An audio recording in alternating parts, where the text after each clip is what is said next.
L'Esprit Saint est pour l'homme une mère qui le nourrit au sein de la divine charité de Dieu.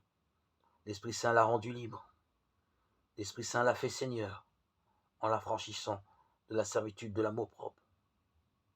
Car là où brûle le feu de la charité de notre Seigneur, là ne peut demeurer cette eau de l'amour-propre qui éteint dans l'âme ce doux feu.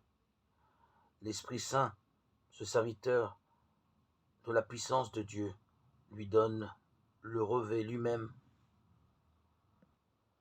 le nourrit et l'enivre de douceur. L'Esprit Saint le comble de richesses inestimables. Il retrouve tout pour avoir tout quitté. Pour s'être dépouillé de lui-même, il est revêtu de l'Esprit de vérité, qui est l'Esprit de Dieu, l'Esprit de Jésus. Oh, combien heureuse cette âme qui, dans un corps mortel, n'en goûte pas moins le bien immortel. Elle reçoit tout avec respect.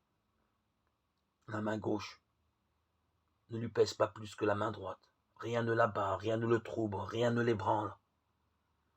Cette âme est établie sur la roche vive. Elle a vu à la lumière de la foi, avec une ferme espérance, que tout ce qui vient de Dieu, c'est avec un même amour qu'il le donne, et dans une même pensée, la pensée et l'amour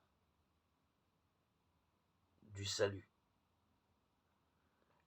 Elle sait que la providence de Dieu pourvoit à tout, que dans les grandes épreuves, Jésus donne à l'âme une grande force et qu'il n'impose jamais un fardeau plus lourd qu'elle ne peut porter, pourvu qu'elle se dispose à le vouloir accepter par son amour. Le sang de mon Fils vous a bien prouvé que ce n'est pas la mort du pécheur que je veux, mais qu'il se convertisse et qu'il vive. Ézéchiel 18, 23.